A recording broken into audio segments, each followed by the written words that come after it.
यश शाह हैं अहमदाबाद से। कह रहे हैं कि प्रमाणों के 3 प्रकार पतंजलि ने कहे हैं, प्रत्यक्ष, अनुमान और आगम। कह रहे हैं प्रणाम आचार्य जी। प्रत्यक्ष प्रमाण की व्याख्या में पदार्थ शब्द का उपयोग किया गया है, पर बात यहाँ निश्चित रूप से आत्मा की तो नहीं की जा रही होगी। तो ऐसा कौन सा पदार्थ है आचार्य जी जो प्रत्यक्ष भी नहीं और अनुमान से भी न जाना जा सकता हो? क्या यहाँ पर पदार्थ से आत्मा से ही आशय है? कृपया मार्गदर्शन करें। अत्यंत उत्साहित हूँ इस कोर्स से और आपसे जुड़कर। शत शत नमन। नहीं यश, इस सूत्र में जिस पदार्थ की बात की गई है वो मन, बुद्धि, इंद्रियों का विषय मात्र है, आत्मा की बात नहीं की गई है।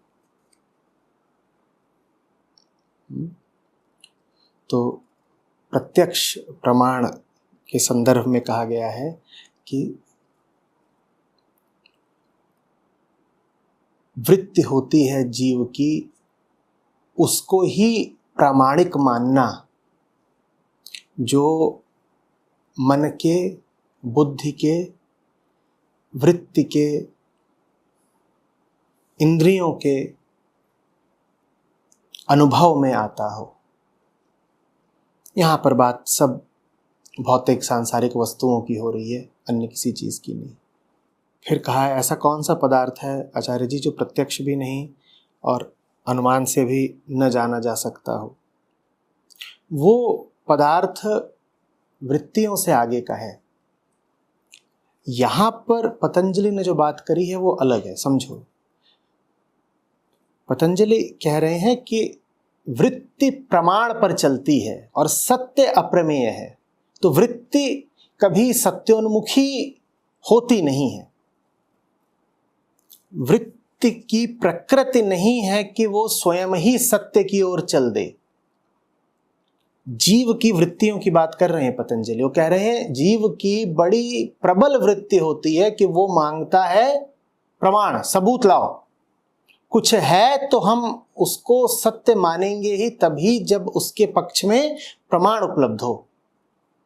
फिर कह रहे हैं कि कौन से 3 तरह के प्रमाण हैं जिनको वृत्ति मान्यता देती है? तो उन्होंने कहा 3 तरह के प्रमाण हैं, प्रत्यक्ष हो गए, अनुमान हो गए, आगम हो गए। प्रत्यक्ष वो कि जो आंखों को ही दिख गया, कि जो त्वचा को स्पर्श में आ गया, जिसकी बात कान ने सुन ली, वो प्रत्यक्ष प्रमाण है। अनुमान प्रमाण क्या है? अनुमान प्रमाण ये है कि जाड़ों में किसी दिन जब बहुत शीतलहर चलने लगती है तो तुम कहते हो लगता है पहाड़ों पे बर्फ गिरी है। बात समझ में आ रही है?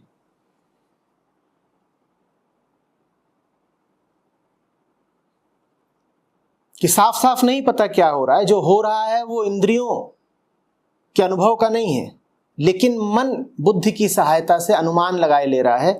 तो ऐसे प्रमाण को भी वृत्ति मान्यता दे देती है। और आगम प्रमाण क्या होता है? कि जानकारों ने कोई बात कही है, ऐसे जिनमें जीव की श्रद्धा है, तो उसको भी वृत्ति मान लेती है। वो कहती है भाई ऐसे लोगों ने कहा है जो यकीन के काबिल हैं, तो उनकी बात भी प्रामाणिक ही होगी। लेकिन कुल मिलाकर के बात यहां पर तो अटक ही गई कि बिना प्रमाण के वृत्ति आगे नहीं बढ़ती। वो सत्य से भी कहती है अपने होने का सबूत दो, और सबूत वो उस तरह से देता नहीं जिस तरह से वृत्ति मांगती है। तो इसीलिए जीव की वृत्ति प्रथमतया नास्तिकता की होती है। आस्तिकता में प्रवेश करना पड़ता है, नास्तिकता प्राकृतिक होती है। यही कारण है कि असली रूप से आस्तिक लोग हमेशा बस मुट्ठी भर होते हैं, क्योंकि आस्तिकता सही पूछो तो अर्जित करनी पड़ती है, और नास्तिकता वो तो शरीर के साथ ही मिल जाती है। नास्तिकता का मतलब ही है प्रमाण पर चलेंगे, और कौन सा प्रमाण? जो आंख से दिखाई देता हो, बुद्धि जिसका आकलन कर पाती हो, या जिस पर अहंता भरोसा करती हो। ये तीन तरह के हुए, प्रत्यक्ष, अनुमान, आगम। जो आंख को दिखाई देता हो ये हुआ प्रत्यक्ष प्रमाण, बुद्धि जिसका आकलन कर ले वो हुआ अनुमान प्रमाण, और अहम जिस पर भरोसा करता हो वो हुआ आगम प्रमाण। तो जीव ऐसा होता है। अब सत्य इन तीनों ही कोटियों में आता नहीं है।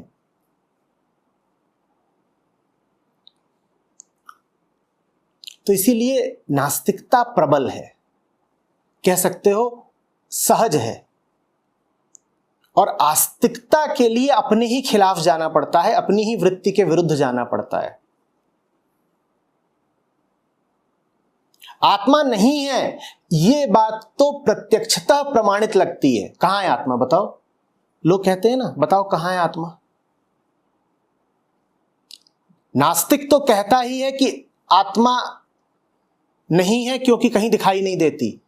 आस्तिक भी बराबर की मूर्खता करता है, वो कहता है आत्मा है, शरीर के अंदर होती है, शरीर फाड़ के बाहर निकलती है, मृत्यु के समय शरीर छोड़ जाती है। वो भी यही कह रहा है कि आत्मा है क्योंकि आत्मा का प्रमाण है। ले देकर वो भी यही कह रहा है कि आत्मा को मैं तभी मान रहा हूं जब आत्मा अपना प्रमाण दे रही है। नास्तिक कह रहा है आत्मा को मैं नहीं मान रहा क्योंकि आत्मा का कोई प्रमाण नहीं है, और आस्तिक कह रहा है मैं आत्मा को मान रहा हूं क्योंकि मुझे आत्मा का प्रमाण मिल गया है। नास्तिक और आस्तिक दोनों में साझी बात क्या है? दोनों कह रहे हैं कि प्रमाण ही आधार है। दोनों में से कोई ये नहीं कह रहा कि प्रमाण हो चाहे ना हो, सत्य प्रमाण से आगे की बात है भाई। प्रमाण मिल गया तो ठीक, नहीं मिला तो क्या हो गया, ये बात तो आस्तिक भी नहीं बोलता। बल्कि आस्तिकों में बड़ी भूख रहती है साबित करने की, सिद्ध करने की कि परमात्मा है, आत्मा है। बताएंगे, प्रयोग किया गया, एक आदमी मर रहा था, उसे कांच के बक्से में डाल दिया, और फिर जैसे ही वो मरा वैसे ही कांच में दरार पड़ गई, तो निश्चित रूप से आत्मा थी और वो शरीर से रिहा होकर कांच के बक्से को तोड़ करके बाहर भाग गई। तो आस्तिक भी क्या कर रहा है? आस्तिक भी कह रहा है कि चलूंगा तो प्रमाण पर ही चलूंगा। इसी बात को पतंजलि कह रहे हैं कि ये तुम्हारी घोर से घोर, गहरी से गहरी और अंधेरी से अंधेरी वृत्ति है कि तुम हर बात का सबूत मांगते हो, और जिस चीज का तुम्हें प्रमाण मिलता नहीं उसकी तरफ तुम इनकार कर देते हो।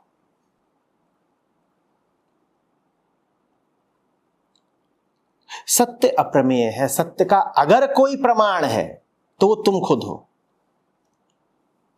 इसी बात को मैं ऐसे कहा करता हूं कि पानी का एक ही प्रमाण होता है, तुम्हारी प्यास। पानी ना होता तो तुम्हें इतनी प्यास क्यों लगती? सत्य माने सुकून, सत्य माने चैन। सत्य ना होता तो तुम्हें इतनी बेचैनी क्यों होती? तो कोई पूछे कि उसका प्रमाण क्या है तो कहोगे मैं हूं प्रमाण।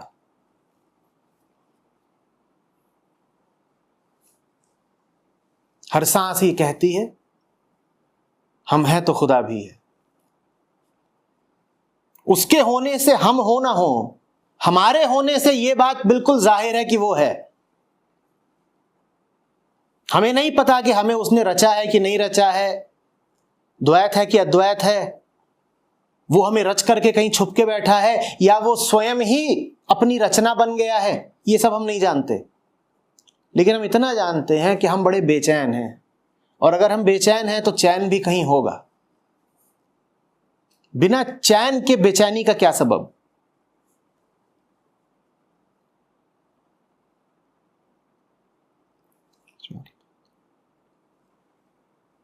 लेकिन हम इस प्रमाण को स्वीकार नहीं करना चाहते। बताओ क्यों?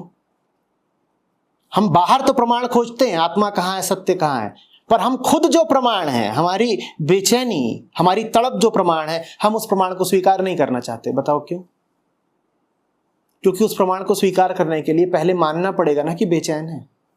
और अहम को ये बात बड़ी अपमानजनक लगती है कि वो स्वीकार कर ले कि इतना कुछ ज्ञान कमा के, धन कमा के, अर्जित करके भी वो अभी बेचैन ही तड़प रहा है।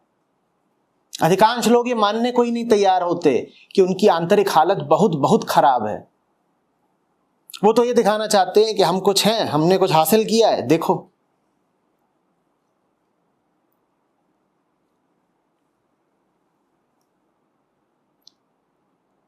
सत्य का सबूत ही यही है कि सब कुछ हासिल करने के बाद भी तुम अपूर्ण हो।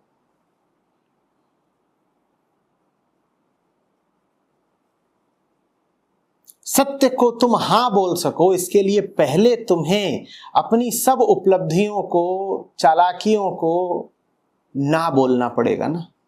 तुम्हें मानना पड़ेगा कि बुद्धू ही रह गए, असफल ही रह गए, बहुत कमाया पाया कुछ नहीं। ये मानते लाज आती है।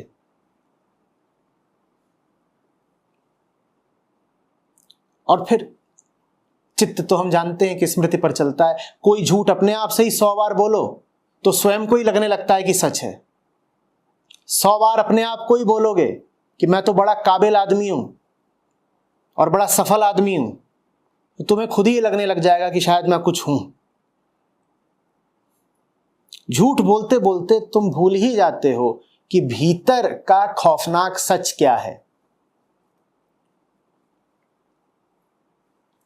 जब भूल जाते हो तो फिर जो एकमात्र प्रमाण है सत्य के पक्ष में, वो फिर प्रमाण भी अनुपलब्ध हो जाता है।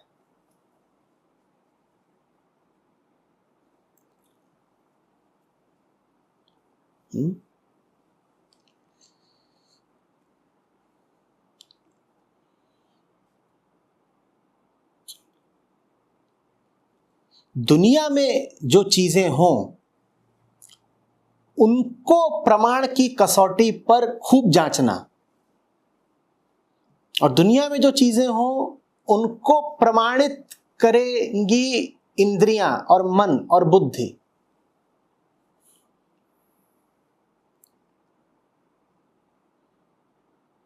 दुनिया में कुछ भी स्वीकार मत कर लेना यूं ही, अगर उसके पक्ष में प्रमाण उपलब्ध ना हो। बात बात पर कहना कैसे मान ले, प्रमाण दिखाओ। पर जब बात सत्य की आए तो वहां पर प्रमाण मत मांगना। वहां पर कौन तुम्हें प्रमाण देगा? तुम ही तो प्रमाण हो। यह विवेक रखना बहुत जरूरी है। हम उल्टा चलते हैं। दुनिया की चीजों को हम बिना प्रमाण के ही मान लेते हैं।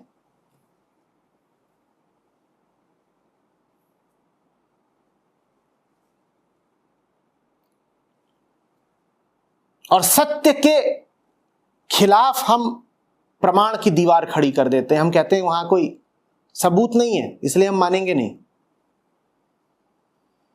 और जो मानते भी हैं वो इस तरह मानते हैं, कहते हैं कि हमें मिला ना सबूत। कहां मिला सबूत? वो मिस्र के पिरामिडों में ईश्वर के होने का सबूत अभी मिला है ताजा ताजा, तो इसलिए हम मानते हैं कि ईश्वर है। ये पागलपन है।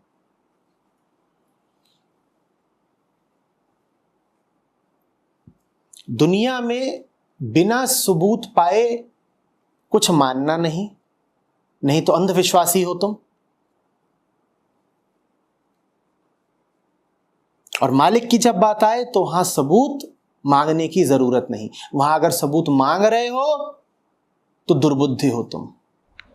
तो संसार की चीज़ों पर प्रमाण की बात हुई तो उसमें प्रमाण इसी तक कसौटी यही होगी ना कि जैसे कोई भी इंद्रिय का सुख है तो वो शांति या चैन दे रहा है कि नहीं, कसौटी यही हुई। दो बातें हैं। पहली तो ये कि जिस वस्तु को तुम मान रहे हो कि अस्तित्वमान है, वो है भी या नहीं है। और दूसरी बात यह कि जिस वस्तु को तुम जो मान रहे हो वो वही है या नहीं है, दो बातें होती हैं। एक तो चीज होती है कि तुम्हें विश्वास है कि भूत होते हैं, यहां पर प्रमाण मांगने का अर्थ होता है पूछना कि है भी या नहीं है। और दूसरी चीज होती है कि तुम किसी को अपना बड़ा हितैषी समझ रहे हो।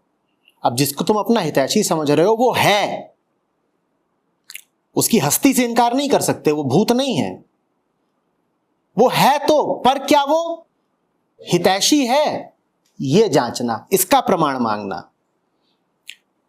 भूत होते हैं कि नहीं होते हैं इसका तो तुमको सीधे सीधे वैज्ञानिक प्रमाण मिलेगा कि जांच लिया कि पदार्थ की हस्ती है भी या नहीं है। और दूसरी बात कि कोई व्यक्ति है तो, पर तुम्हारा हितैषी है या नहीं, इसके लिए तुमको आंतरिक प्रमाण चाहिए, इसके लिए तुमको विवेक चाहिए। तो दुनिया में इन दो चीजों की जरूरत होती है। पदार्थ की सत्ता भी है या नहीं इसके लिए चाहिए विज्ञान, और जो तुमको जैसा लग रहा है वैसा है या नहीं ये जानने के लिए चाहिए विवेक। कोई तुम्हारा हितैषी है या नहीं ये विज्ञान नहीं बता पाएगा। पर रेत में तुमको मरीचिका दिख रही है, तुम्हें लग रहा है कि रेगिस्तान में पानी ही पानी है, वहां पानी है या नहीं ये तुमको विज्ञान जरूर बता देगा।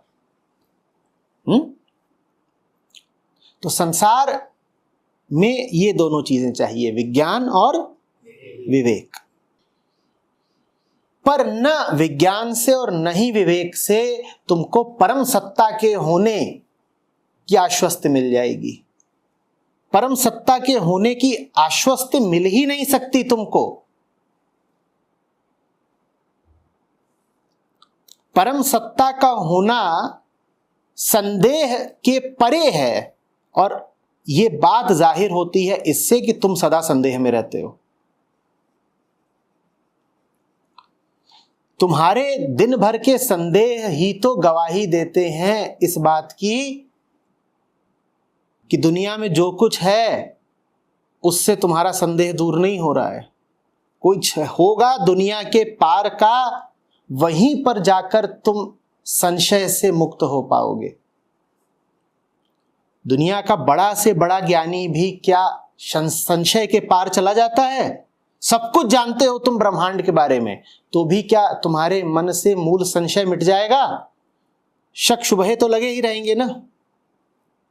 तुम्हारे शक बताते हैं कि परमात्मा बेशक है।